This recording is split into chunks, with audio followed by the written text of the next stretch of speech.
program. This is the word of the Lord. I took a walk this week with Tom Sproul, who's with us this morning, from his house to my new house. For anybody that doesn't know, we put him up for a house. It was accepted, so we will actually be able to move here. Yeah. We're excited about that. And Tom told me a story about a coffee machine that he once made that he installed in another church. It was like a coffee vending machine. Okay, and what was kind of cool about this, he said they wanted to raise money for missions. So they put a sign up that said something like, you know, if this is for missions, give whatever you would like. There was no charge. So you could go get coffee for free, or you could donate and get as much as you want. And he said they made tens of thousands of dollars on this coffee machine over time because people gave so much money to support missions. And then there was only a second version of the coffee machine. And this time they added hot chocolate. And knowing that the kids were going to go nuts, right? They decided we gotta be careful about this. So they charged $1 for any coffee or any hot chocolate. And what was really interesting is he said, and you guys can probably see where this is going. Maybe it's also doing about your personality, which I think is going to happen. But he said that the version that charged $1 made half the money. Okay, so the one in which people were given the freedom to exercise their generosity in whatever way they want, it went crazy. It was bountiful and abundant. And the one that was I'm going to call it a transaction, okay, was limited, and people were a little bit less excited about it. Now, what on earth does any of this have to do with gender? I'm glad you asked. Okay, there is quite a bit, I think, of gender confusion in our culture, and I'm not going to spend a lot of time on that. I feel like it's obvious that people are wondering what are roles for men and what are roles for women, and trying to work through that and figure some of those things out. And I also think it's important that the church speaks into those issues. Okay, it's important to develop a theology of gender just like you would develop a theology of anything. Family and discipleship and economics or whatever. And so it is important. But regrettably, much of the church's speaking has not been very helpful. Okay? A lot of the ideas have not been helpful. A lot of the practices haven't been helpful. In fact, it's a really interesting book by a woman named Kristen Dumais, and it's called Jesus and John Wayne. And her argument is that there is an unhealthy understanding of masculinity that runs through the center of conservative American evangelicalism throughout the last 50, 60 years. And it's quite a fascinating book. And I keep talking to Julie, and I'm like, no, that's fringe, right? I just say, that's fringe. And every woman I talk to says, no, it's right in the middle. And then sure enough, I just had to show this to you. Those online, I apologize, you might not be able to see it. I am in my office this week, unsolicited. I did not ask for this. I get a magazine for Man Camp. And then when you open it up, I mean, I don't know if you guys see it. It's like large enough. It looks like boot camp. You know, it's like guys in the military. It's from a Christian organization, and it says, if a man-eating lion wandered into church, he'd starve to death. Men need the least churchy thing ever. And then it's just this retreat where guys like build fires and drink beer and do push-ups or something. And I'm like, no, I think we need church. Like, this doesn't look like Jesus. Jesus didn't go to boot camp. So he died on the cross. Anyway, and so I think the whole thing has kind of devolved into a controversy, and some even, some people say it's a gender controversy, right? It's a debate. And I understand there's some of you who know lots and lots about this, there's some of you who know a little bit about it. Basically, there have emerged two parties, okay? One calls themselves complementarianism. And they seem to emphasize hierarchy and authority, sometimes rigidly, and many who critique them would say the subordination of women, okay? And then on the other side, there's egalitarianism, and they emphasize like a radical equality, oftentimes dismantling those authorities, okay? And there are very helpful things for both sides, okay? Hear me say that. There are also ways in which both sides have adopted cultural standards in critiquing the other side, okay? And both, I think, like our entire country, have just started to look more and more extreme. Okay, that's my take, all right? And you can invite me out for coffee if you want more defense or you want additional things to read, then I'll try to help you with that. But here's the result, here's the punchline, I guess. Sometimes it feels like we're just charging $1. Okay? Sometimes it feels like we're creating a list of what people can do. Sometimes it feels like we're making rules on both sides. Every time you have to do X, Y, and Z, or every time you have to do A, B, and C. And I think we're often bypassing sustained reflection, and we, in that environment, what it's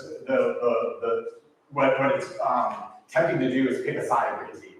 I don't want to say that. I just want to go on Twitter, find the person I like the most, and just like, I'm gonna go with that. I'm gonna go with that person's sense, okay? But like, it's my job to shepherd you. It's not Twitter's job to shepherd you.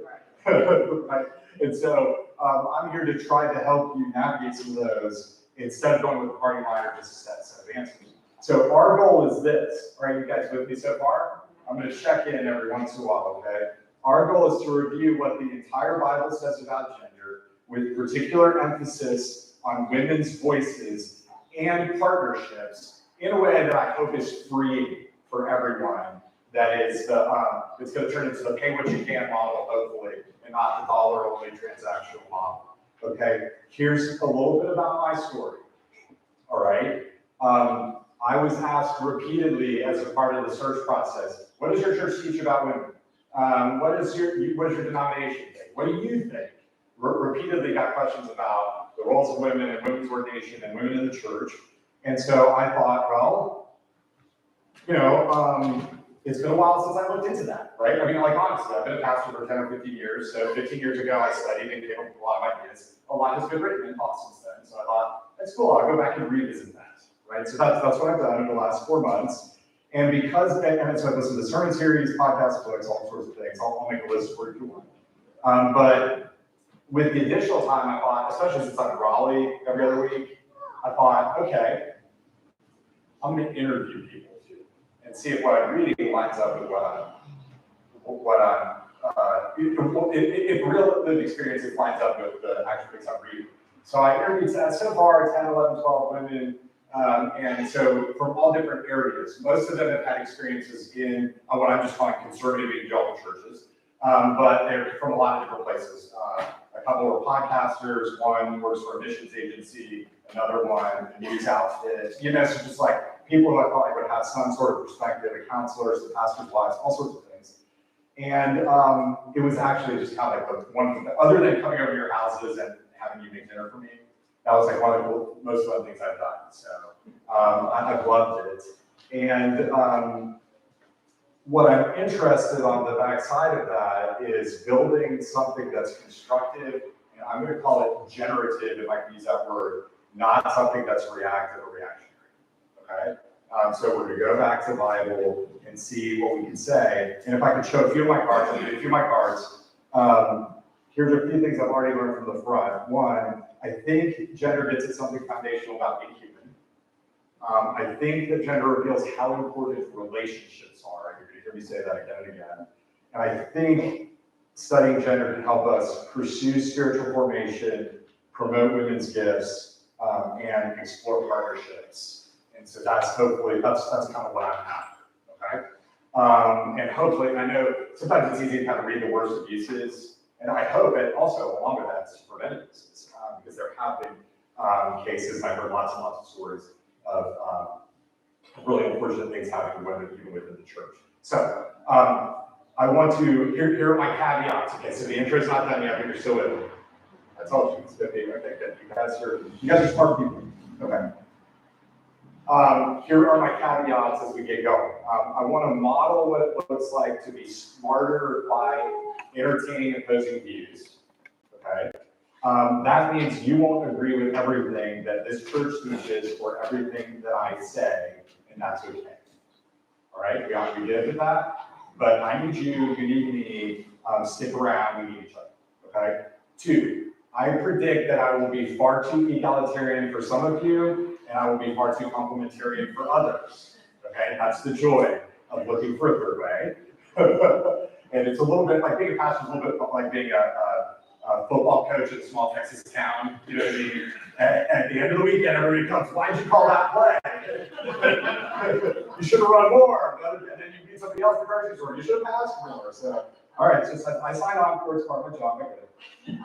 My only appeal is don't forget how complicated these are. Some of the confliction, the passages that people argue over are some of the hardest to understand in Bible. I mean, they're just like, the variety of views are endless.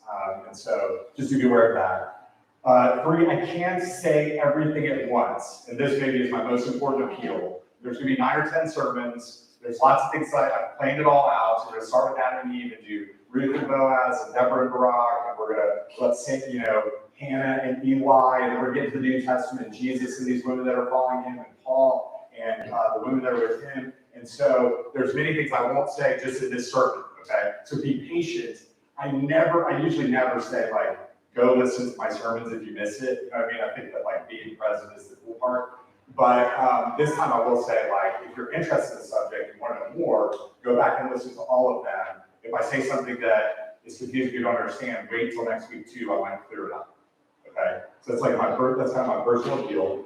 And there are going to be all sorts of tangential issues that I'm not going to focus on, but we'll come to that too when we get. Also, even though some of this may come across as academic, I am committed to people's lived experiences, and that's why the interviews were helpful. I also want to say up front, I know many of you personally probably have been hurt by churches or in churches or through pastors and things like that. So I know this isn't an academic exercise for everyone. What I'm asking is that this would be a safe place where we can grow together and where you can have these conversations and where we can process and change and talk to each other. Don't go home and shut down. Go home and type up an email to me. Oh, I can't believe I just said that. Not Sunday afternoon, my friends, okay? Wait till Monday, okay? I gotta go take a nap, all right? But then type up an email, send it to me, we'll talk, we'll get together. And it's supposed to be so we can grow, okay? Sound good? All right, that's the intro. Those are my thoughts on all that. Now, into the passage. Let me give you a smattering of examples, things that women said to me as I was talking to them in these interviews. One woman in a church said she had a question for an elder. She called the elder, and instead of calling her back, he called her husband back. Tells you something, right? Why not just call her back? Why not meet with her to talk to her? Is that a partnership? That's a question. That's what I'm asking. Another church planter's wife said, she felt like she was excluded from all the strategy sessions. Church planters like to strategize, like, where are we going to find the next church, and how are we going to reach people for Jesus? And she was like, I want to be in all of that, but everybody just kept asking me what was happening with childcare, right? Is that a partnership? A youth pastor told me that he got paid more for his first job than a female counterpart who'd been working in the church for 10 years. Okay, is that partnership? Some men in a church, another woman told me, wouldn't ride with her even though she was on staff to and from, like serving the poor and going to the like food pantry because they were afraid that it would look like impropriety. Okay, but she was like, I missed out on all kinds of conversations and prayers and talking because they just went right in front of me. You know what I mean? Is that partnership? Okay. Here's my claim. We aren't always working as partners. Okay? We're not always working as partners, as co-heirs and co-laborers. And so today I want to start at the beginning where you see a clear example from the very beginning, even before sin exists, of partnerships, of men and women partnering together. Genesis 1:26 is in many senses the climax of creation. If you look at it as building, right? Earth and fill the earth, skies and fill the skies, water and fill the water, everything is building. And then like the final part of creation, the highest point is humans, which means it's important. God is excited about it. He says it's very good. He says, let us make, verse 26, man in our image after our likeness. And in verse 127, it's so exciting that it's worth repeating. And that word man is amah, that's like a generic word for all humankind. God created man in his own image. Immediately after, in the image of God, he created him, male and female, he created them. And what I want you to see today is that since God created men and women, both in his image, you, as men and women, should see yourselves as partners. Okay, see yourselves as co-laborers. See yourselves as co-heirs in Christ, unified together in his image. And I hope that this is the starting place for the rest of our series. Okay? So I want to look at three things particularly as we scan the text. Number one, since I want you to see that men and women are both created with dignity. I want you to see that they're both created with humility, and I want you to see that they're both created for relationship. All right, sound good? Okay, cool. All right, number one, since men and women are created with dignity, see yourselves as partners. Like, think of it this way: what does it mean to be in the image of God? It means, this is a very profound thing, you are like God. And that means the dignity and the worth, and you can even say almost glory that God has, he somehow shares with human beings. And that's incredible. That means just before anything else, like even while you're sleeping, before you woke up this morning, you were worth something. You have dignity. You are incredibly important as a human being simply by virtue of the fact that he created you. You are like God. And, ancient Near Eastern kings, they would set up little statues everywhere, which is kind of cool, so that when people saw them, they would see, the king owns this space. And what God does is instead of doing that, he said, I'm going to put human beings around.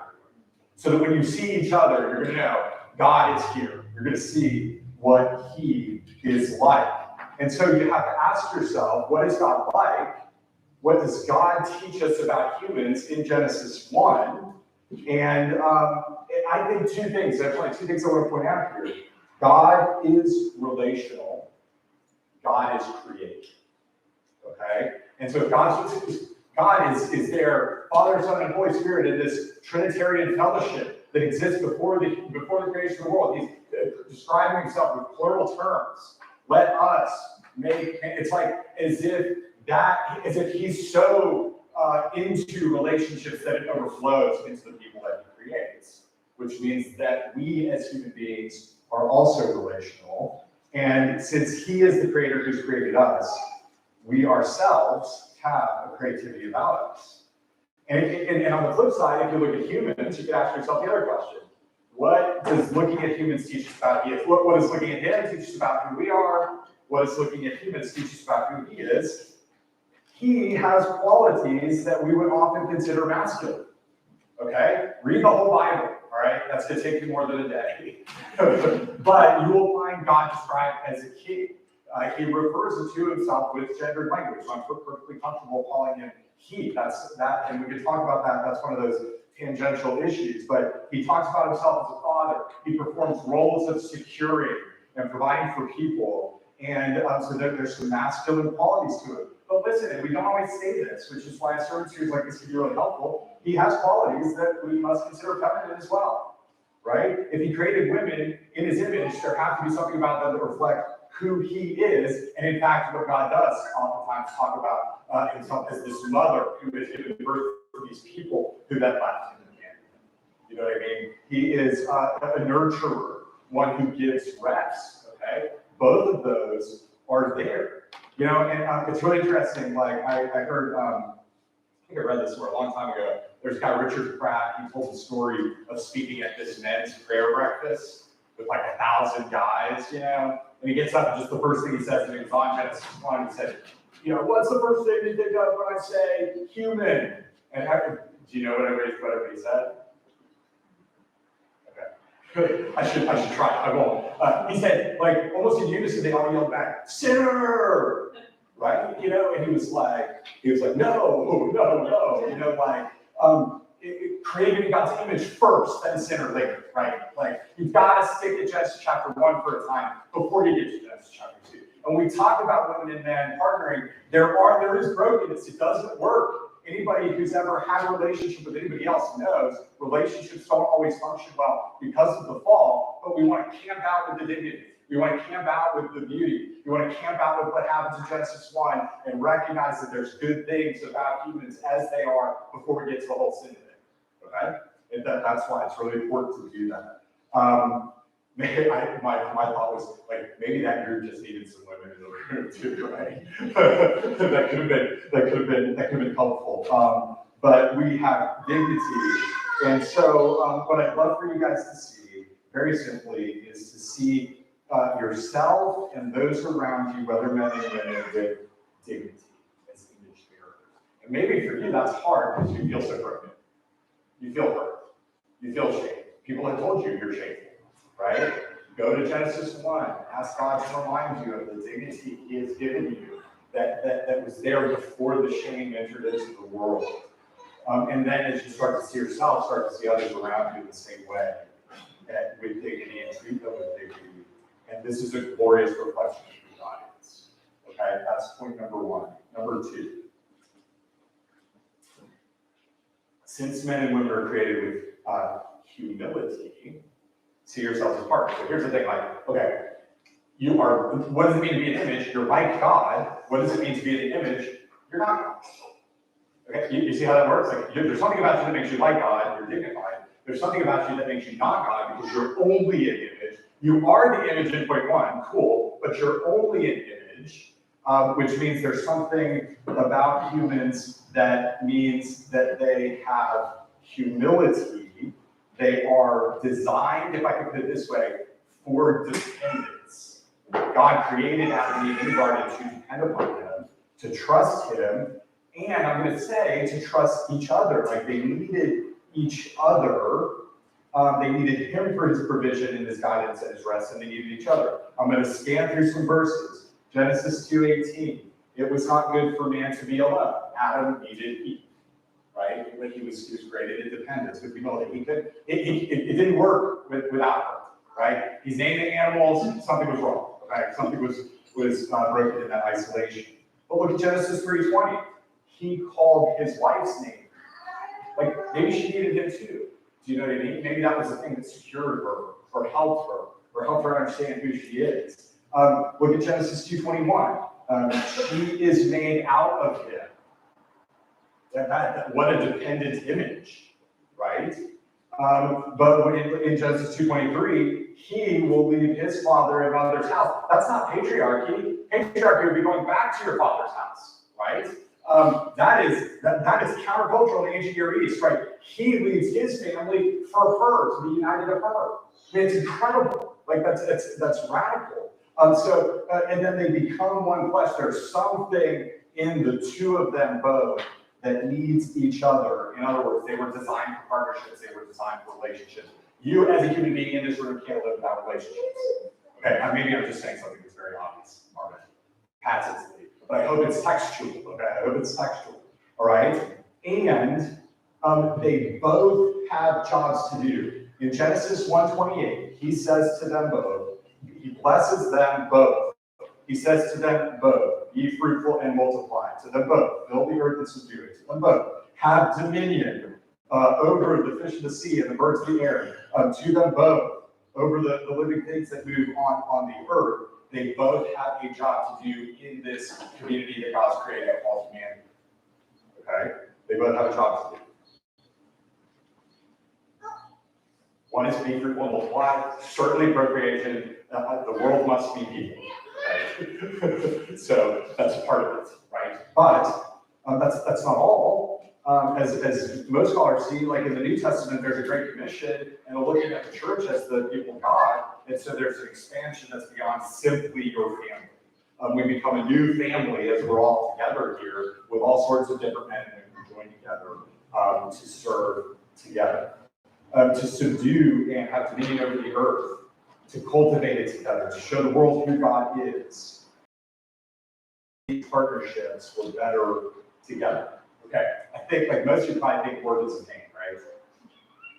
Like Smith said, work is a four-letter word, right? It's a drag. We spend a lot of time complaining about it. But you know, my dad didn't even tell me I had a job to do. He would just crank up the lawnmower outside. You know what I mean? He didn't even say, I got a job to do. He was just like, you know, I heard it. I was like, okay, it's Saturday again. And when I was 18, we had like this. It took me 4 hours to mow the lawn. I mean, it's huge. Okay. But talk to somebody who's been unemployed for a long time. How do they feel? It's a drag not to have a job, right? It's a job not to have a commission. It's a job not to have work to do. You feel meaningless and purposeless. And work exists in the garden before the fall, right? Before the fall, he takes Adam and says, I need you to take care of the garden. He takes Adam and says, I need you to name the animals. He takes Adam and Eve and he says, I need you guys to care for the creation that I have created. And so he's calling us to see ourselves as humbly partnering with one another, using our gifts for his glory and the good of others. Okay? Yes, equal in dignity and worth, there's an essential sameness, but what's interesting about that humility, and what I would note, is that there also are some asymmetries. There are differences that are actually important. They should be noted. We aren't all the same, which is one reason we need and value each other. A great book that I recommend is by a guy named Sam Andreades, and it's called Engendered. And you'll hear about this again and again, but he kind of pushes in the direction of the asymmetries, the ways in which people are different, men and women particularly. And this is just interesting. He's like, there is a difference in origin, right? Adam's created out of the ground, Eve's created out of Adam. What might that mean, right?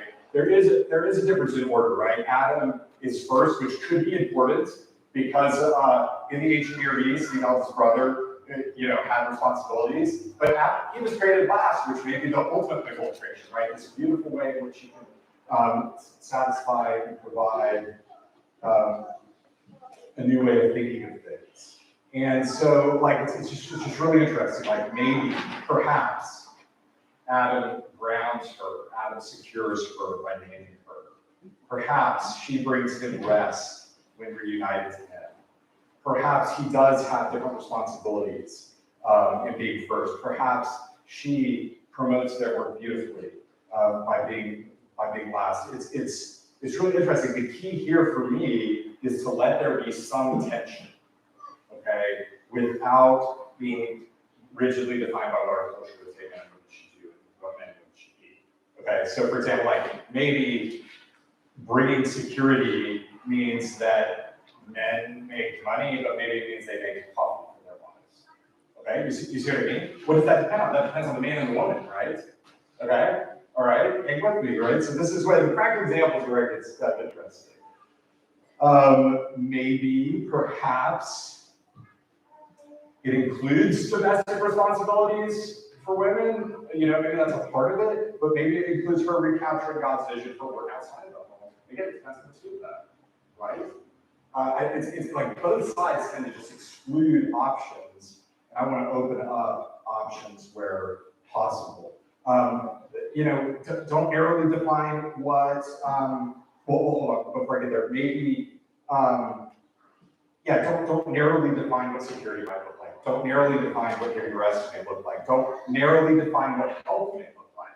When he calls Eve help, this is common, most people probably are already aware of this. That's the word God uses for himself as the helper, right? And who becomes what's the most helpful person? A person that you just tell what to do and who always is just sort of like, like a doormat or whatever, or a person who is strong and who tells you when something stupid is going on. Do you know what I mean? Like, we tend to narrowly define these things in sort of domestic categories, but there's something powerful in seeing people using their God-given strength and the way that He's called them to use it together.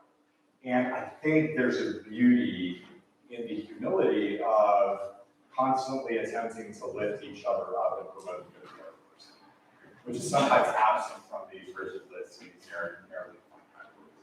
Okay, you still with me? Sure. All right, let's I'm getting hot here. I feel like a Southern Baptist preacher. I need my, handkerchief or something. Okay, number 3, men and women were created for relationships. And so that should help us to see ourselves as partners. Men and women were both created in God's image for relationships to promote each other's, if I could use this kind of common phrase these days, to promote mutual flourishing. Okay? And here is where the passage from Genesis 3 I think is particularly helpful. Okay, because what you see in Genesis 3 is a counterexample where both of them sin. Okay, it's not just one, they both sin. All right, and the result of sin is broken relationships. So that in Genesis 3, verse 8 through 10, they're hiding in fear from God. They do this whole blame shifting thing. Have you ever noticed that before, where Eve blames the serpent, Adam blames Eve? It's just like, it's a mess. Like, that's the history of marriage described for the rest of eternity. it's all these, just conflict, and that is in fact one of the results of the curse of Paul. Both are cursed, and one of those specific curses is in fact that discord, but the opposite is what should be. The opposite of broken relationships is what was intended, a unity in relationships that I think is going to be even more powerful than simply just total sameness, total equality, an openness and a freedom, a reversal of the blame shifting, a reversal of the hierarchies, a reversal of the power grabbing, a reversal of the control, where both are blessed and bless others in gloriously different ways. Okay? Hang with me. Keep hanging with me. All right? I'm going to get in and then we'll get out and we'll be done. All right? I'm going to critique egalitarians and complementarians, okay, very specifically for a minute. If all we want is equality, we risk eliminating all asymmetry and humility. Okay? One woman I interviewed, she described her mother-in-law. She was a strong woman. She started a school. She ran the school. Everybody knew that she was the person to go to get help and advice and everything in this whole family, like this huge family. And she was like extraordinarily gifted. But she said, if I went to her and said, aren't you excited about equality or equal rights or something, she would have just said, laughed and said, what are you talking about? Right? Do you know what I mean? I'm like, I'm serving. I'm using my gifts. I'm doing what I can do to build God's kingdom. I was talking to another friend of mine who said when he saw the Supreme Court nomination interviews, what do you call it? The confirmation hearing. Yeah, for Ketanji Brown Jackson. And he was like, I wanted more than simply equality. Okay? He said, I wanted more than just, yes, we need a Black woman there because then it's more equal for other people. Do you know what I mean? Then we just have one of everybody, right? He said, I wanted somebody to say, we need her as a Black woman because she offers a uniquely feminine perspective that the court needs. You see how different that is? Like, we spend a lot of time just tolerating each other. You here, and one of you, we're going to all be equal and happy, but we need each other. We need women's perspectives. We need men's perspectives. I think that the risk on that extreme side of equality takes away the humility of the flourishing of the gift and the humility, the sacrifice that you can do for other people. Okay, on the other side, right? If all you want is authority, you risk eliminating the sameness and the dignity. I mean, it's really true, right? Christianity diverged wildly from the Greco-Roman world. Anybody read any Aristotle lately? Okay, 2 out of 1, all right, yes. They had such a rigid hierarchy, such a system, like men are on top, and then there's women, and then there's slaves, and then there's women's slaves. You know what I mean? It's like, it was rigid, and the first century Christians, what they were doing, I mean, so much so that you could really just like abandon an infant girl because you needed males, right? And the Christians were the ones who would gather up these abandoned girls because they valued them as women and as human beings. And you don't see Aristotle in Paul. Okay, those are two different things. Paul catches so much flack, and we'll work. It's at the very end. We'll look through the Pauline passages, but those are two really, really different things. There's something radically being reversed in Paul's language when it comes to men and women together. Also, another example, I talked to 2 African American women, and I was like, please tell me how this works out in like Black conservative evangelical spaces. And they were just laughing because they were saying like, they said, when we, the history of the Black church in America is all hands on deck, right? When you're fighting for civil rights, they were saying like, when you know what the purpose is, and you have a higher mission, who's doing what kind of matters less, okay? Does that make sense? So they were like, the men were out there, the women were out there, the men were working, the women were working. It wasn't a matriarchy per se, right? It was the fact that because of urgent need, we work together for common cause, all right? And when all you have is hierarchy, you eliminate even the possibility of doing that. And that's frustrating. So hear me, right? Only equality that erases asymmetry can be a problem. Only hierarchy which erases dignity can also be a problem. Men and women can partner together because God has given us more than equality. He has given us more than authority. God has given us more than tolerance. He's given us more than hierarchy. He's given us more than a transactional exchange, a set of lists, and a law. As we learned in Galatians, he has given us himself, and he has given us each other. And that's a gift. It's such a gracious, generous, glorious gift that we have to ask, like, what should we do with that gift? Right? There's something incredible about that. And I want to point out that in Genesis 3:15, right in the middle of the curse, right in the middle of the curses, okay, which I didn't read all of, you see this curse that says, your offspring, your seed shall bruise the serpent's head. From the beginning, there's a plan for restoring relationships so that they would be even better than they were at the beginning. Sometimes I think we're always like, can we just get back to the garden, right? Can we get back to the garden? But like, because Jesus has come, it's actually an advance beyond the garden, right? We're not just going back to a time before he was incarnate and before he had redeemed us. We're like moving forward. So we look to Genesis 3 as the model, but we look forward to a time when all things have been made new and there's complete unity in the church, so that the curse of sin has been broken. And what we're saying is, Lord, please give us glimpses of that as we relate to each other as men and women in the church. Okay? That's what we're asking for. Give us something better. And even while he's sending them out of the Garden of Eden, look at verse 21. He clothes them with skins. They clothe themselves with some, I don't know, you see all these pictures of it with fig leaves or whatever. It's totally ridiculous. But the pictures are ridiculous.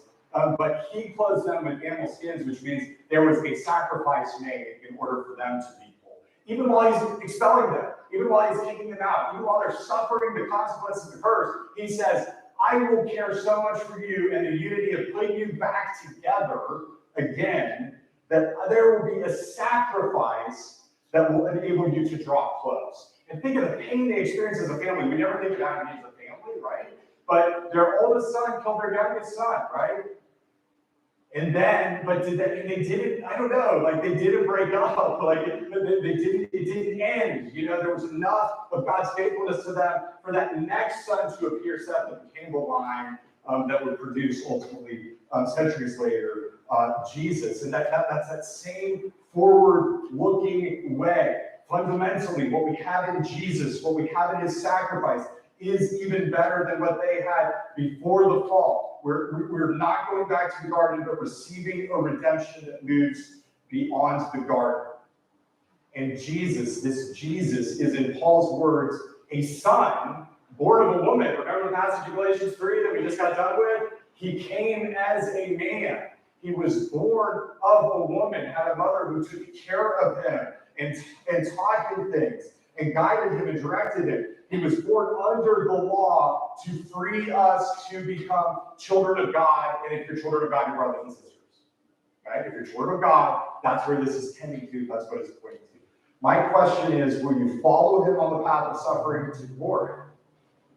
Will you find creative ways to use your unique gifts as men and women?